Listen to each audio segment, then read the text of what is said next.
Welcome to Ultimate Medical. Today we will be discussing about routes of drug administration. So let's get started. Different drug body में different roots के through enter करवाए जाते हैं या administered करवाए जाते हैं. हमें कौन सा रूट यूज़ करना है ये कुछ स्पेसिफिक फैक्टर्स पे डिपेंड करता है, जैसे कि कैरेक्टरिस्टिक्स ऑफ द ड्रग, वो एब्जॉर्बेबल है या नहीं है, एमरजेंसी और routine use, condition of the patient, patient conscious है, अनकॉन्शियस है, उसे वॉमिटिंग तो नहीं हो रहा या डायरिया वाली कंडीशन तो नहीं है, age of the patient, either जो पेशेंट है वो चाइल्ड है या फिर अडल्ट है, पेशेंट्स और डॉक्टर्स चॉइस पे भी डिपेंड करता है. So next, roots. कौन कौन से रूट्स हैं? तो मेनली दो टाइप के रूट्स हैं, लोकल और सिस्टमिक. लोकल रूट्स जो होते हैं वो किसी स्पेसिफिक जगह पे लोकलाइज्ड इफेक्ट दिखाते हैं, और जो सिस्टमिक रूट्स होते हैं वो ब्लड के अंदर एंटर होके सिस्टमिक इफेक्ट्स दिखाते हैं. तो लोकल के अंदर दो रूट्स आते हैं, टॉपिकल और इंट्रा आर्टेरियल, और सिस्टमिक के अंदर भी दो आते हैं, एंटेरल और पेरेंटल. एंटेरल रूट्स के अंदर मेनली तीन आते हैं, वो है oral, sublingual and rectal route. और पेरेंटल रूट में इंट्राडर्मल, सबक्यूटेनियस, इंट्रामस्कुलर, इंट्रावेनस और इंट्राथीकल रूट आता है. नेक्स्ट है लोकल रूट. लोकल रूट जो है वो एक सिंपलेस्ट वे है एडमिनिस्ट्रेशन ऑफ ड्रग का, और जहाँ पे डिज़ायर्ड एक्शन रिक्वायर्ड होता है वहीं पे एडमिनिस्टर्ड किया जाता है. सो लोकल में जो है वो पहला है टॉपिकल. तो टॉपिकल क्या है? इसमें सस्पेंशन. सस्पेंशन कुछ भी हो सकता है, जेल हो सकता है, लिक्विड हो सकता है, या फिर एक क्रीम भी हो सकता है. इज़ अप्लाइड ऑन स्किन और mucous membrane for localised action. So उसमें फर्स्ट है ओरल कैविटी. ओरल कैविटी में लिग्नोकेन हाइड्रोक्लोराइड का यूज़ किया जाता है एज अ लोकल एनेस्थीसिया. और जीआई ट्रैक्ट में नियोमाइसिन दिया जाता है for sterilisation of gut before surgery. Eye, ear और नोज में ड्रॉप्स डाले जाते हैं, और स्किन में ऑइंटमेंट, क्रीम या जेल का यूज़ किया जाता है. ठीक है. अब इंट्रा आर्टेरियल रूट जो है इसको बहुत रेयरली यूज़ किया जाता है, और यूज़ कब किया जाता है? जब कोई कोरोनरी एंजियोग्राफी करवानी होती है.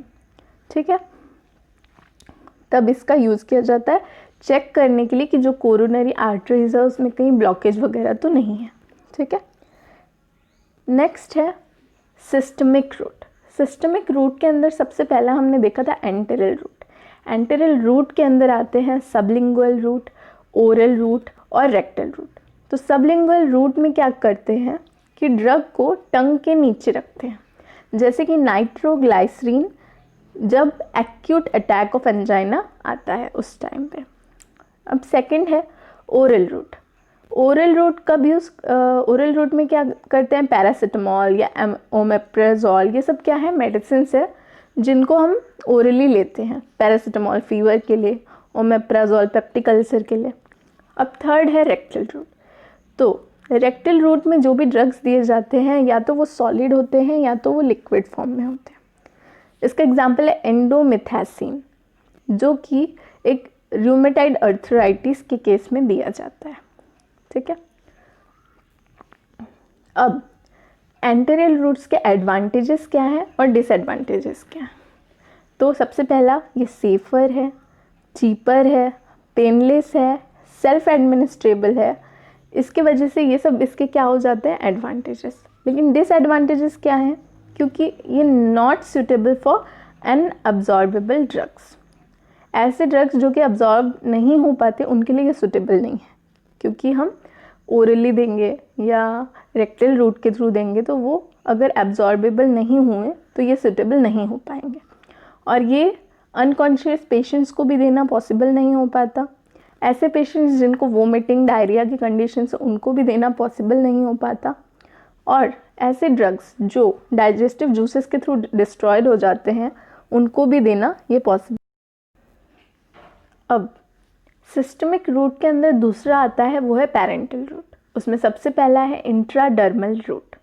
तो जब ड्रग इंजेक्ट किया जाता है in the layer of skin, तब उसे इंट्राडर्मली इंजेक्ट कहते हैं और इसी रूट को इंट्राडर्मल रूट कहा जाता है। इसका सबसे अच्छा एग्जाम्पल है BCG वैक्सीन, जो कि किसके प्रिवेंशन के लिए लगाया जाता है? For tuberculosis and for prevention from Mycobacterium tuberculosis. ठीक है। सेकेंड है सबक्यूटेनियस रूट। सो जब ड्रग को इंजेक्ट किया जाएगा सबक्यूटेनियस टिश्यूज़ में, तब क्या कहेंगे? इसको सबक्यूटेनियस रूट। और इसके बेस्ट एग्जाम्पल है एड्रेनलिन और इंसुलिन। थर्ड है इंट्रामस्कुलर रूट। तो जैसे कि लार्ज मसल्स होते हैं, उनमें जब इंजेक्ट किया जाता है ड्रग को, तब उसे इंट्रामस्कुलर रूट कहते हैं। और इसका एग्जाम्पल है पैरासिटामोल, जो कि एक पेन रिलीवर है, और डिक्लोफेनेक, जो कि एक एंटी इन्फ्लामेटरी प्रॉपर्टी रखता है। इसको अगर हम डेल्टॉइड मसल में पुट करते हैं तब की बात है। ठीक है। अब इंट्रावेनस रूट के थ्रू कब करते हैं? कब कहते हैं? जब ड्रग को इंजेक्ट किया जाता है directly into the blood stream. इसका एग्जांपल है मॉर्फिन, जो कि मायोकार्डियल इन्फ्रेक्शन के टाइम दिया जाता है, एंड डोपामाइन, जो कि कार्डियोजेनिक शॉक के टाइम दिया जाता है। ठीक है। अब है इंट्राथीकल रूट। तो ये सब एरेक्नोइड स्पेस में दिया जाता है। सब एरेक्नोइड स्पेस से आप लोग समझ पा रहे होंगे कि CNS में हमने ये पढ़ा था। तो लिग्नोकेन दिया जाता है, जो कि एज अ स्पाइनल एनेस्थीसिया दिया जाता है। ठीक है। नेक्स्ट है पेरेंटल रूट के क्या क्या एडवांटेजेस हैं और क्या क्या डिसएडवांटेजेस हैं। तो it is suitable for emergency.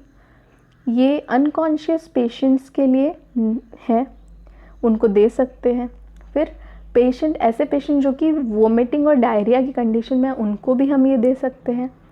और ये ऐसे ड्रग्स के लिए हेल्पफुल है जो कि डाइजेस्टिव जूसेस में डिस्ट्रॉयड हो जाते थे। मतलब कि एंटेरल रूट के जितने भी डिसएडवांटेजेस थे, वही पेरेंटल रूट के एडवांटेजेस बन जाते हैं। और डिसएडवांटेजेस ये हैं कि इसको एक एसेप्टिक कंडीशन की नीड होती है, इसके लिए प्रिपरेशन लगती है जो कि बहुत स्टेराइल होनी चाहिए और एक्सपेंसिव भी होती है, और ये कैन नॉट बी सेल्फ एडमिनिस्ट्रेबल होता है। तो ये पेरेंटल रूट के डिसएडवांटेजेस हो गए। So that's all for today. Don't forget to like, share and subscribe to ultimate medical, and good luck.